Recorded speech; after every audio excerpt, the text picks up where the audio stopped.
Hey guys, and welcome back to my channel. This video is very overdue.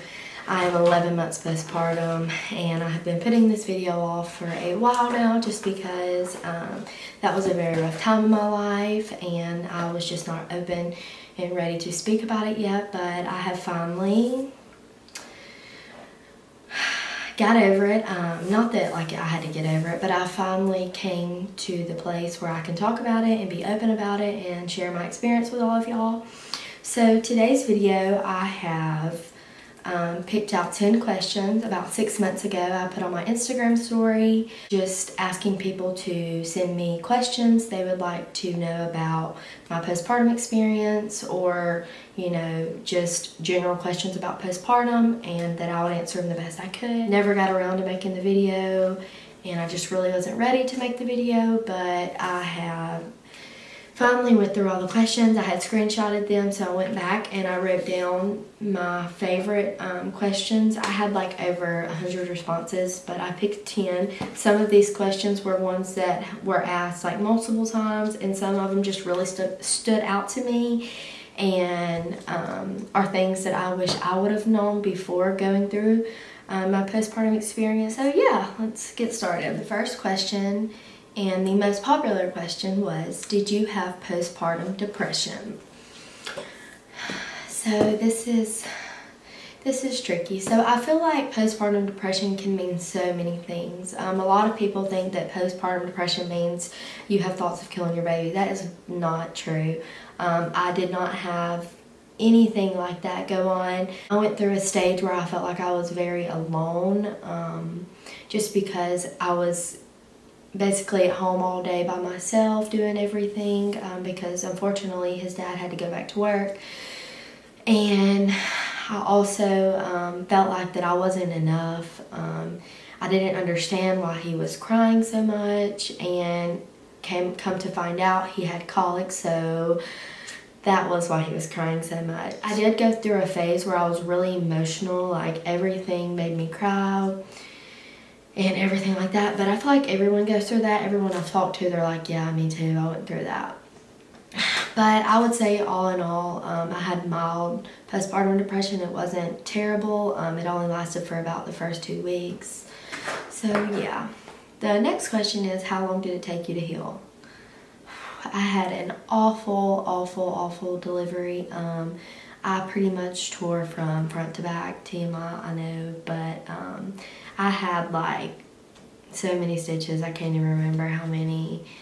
And I would say that it took me 9 weeks to heal, like where I didn't hurt anymore. I'm pretty sure I bled up until I was like 8 weeks postpartum.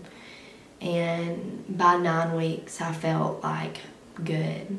Not like great, but I felt like good. Like I was pretty much healed. And I would say like I was completely healed by like 12 weeks, so.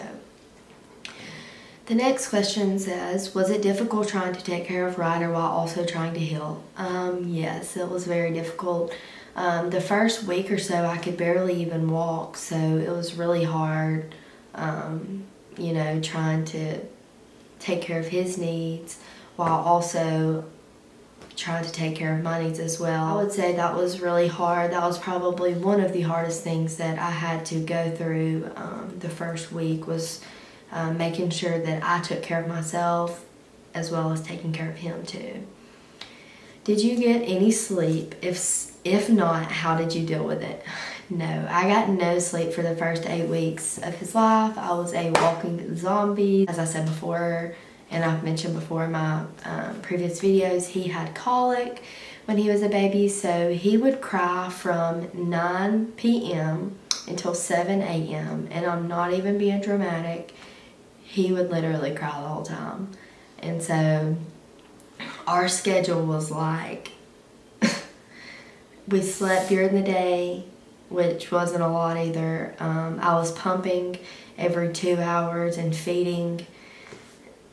It was a mess. I can't even remember like how we did it, but I know that I never got any sleep. I was a walking zombie. I'll never forget one day I had been up for like 4 days straight, no joke, maybe like 30-minute naps here and there, but nothing that would have been enough to get me throughout the day. But I was about on day 4, and Tyler had woke up from work and we were still up. He got up around 6:30 and he came down there, and I was sitting on the recliner, and right when he came down our stairs, the recliner's right there. So when he came down the stairs, he just looked at me and he was like, "Give me him and you go to bed." And I slept for like 8 hours that day. And I remember waking up and my whole entire shirt was wet from my milk pouring out.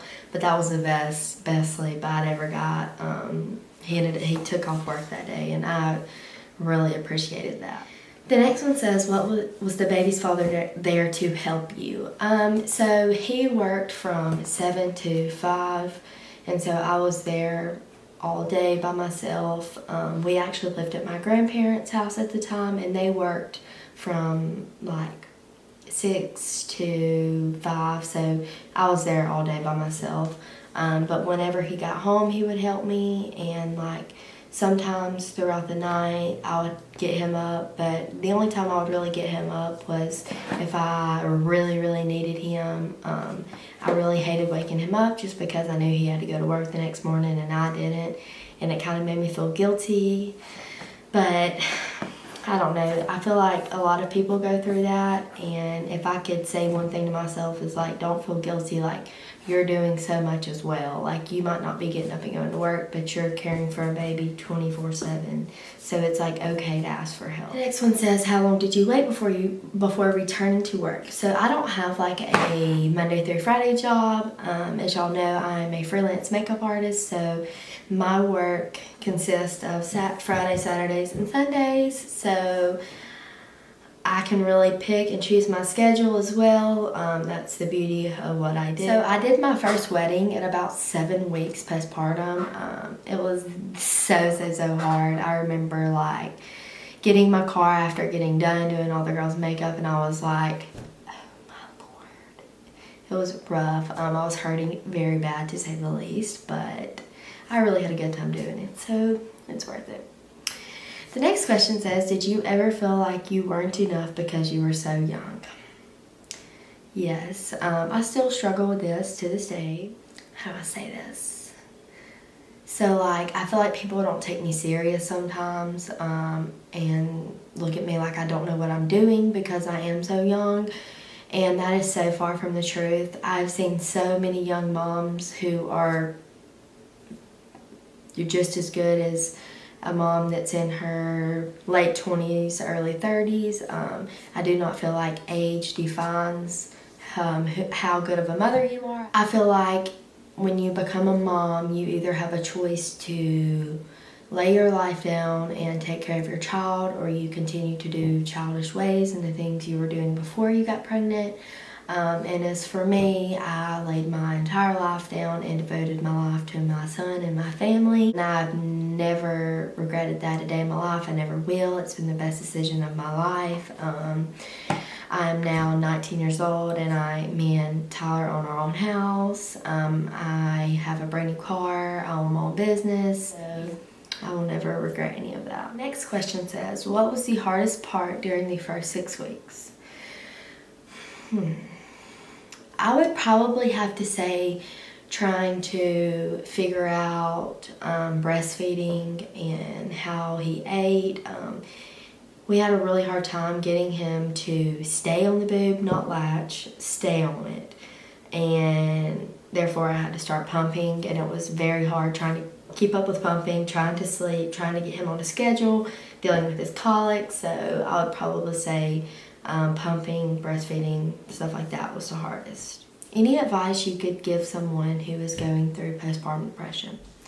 So the biggest thing with postpartum depression is I feel like most moms feel like that, it's their responsibility. So therefore it's hard to go try to talk to someone else. And I completely understand that. I struggle with that a lot myself. I still struggle with it to this day. I'm a very to myself person, so I struggle with trying to tell someone that, I'm going through something, or I need help or some advice or just someone to talk to. But I definitely recommend, finding someone you can talk to, and just, even if you just let them know what's going on and ask them for their advice. Or if you're, at a place where you feel like, you just need a break or you just need to get away, don't be scared to let someone watch your baby for an hour while you go take a nap. Like, that's okay. And I really struggled with that as well myself, as I felt like that I had to be with my child the whole entire time, 24 hours a day. And that's not the case. It's okay to, not be there a little bit. And the last question to close out this 10 question series is, did you ever tell yourself you would never do this again, as in having another baby? I did not. Even though I had a very rough postpartum experience, I never once told myself, I never want to do this again. Some days I would think to myself, man, I don't know if I can do this again, but at the end of the day, I knew I wanted to do this again. I do plan on having more children, and I'm so excited for the day that I decide to have some more. Not right now. I really want to enjoy Ryder growing up, and I have loved watching him grow from a tiny little baby to a 25-pound chunk. But, I feel like looking back now, it's like it was just another step in the road.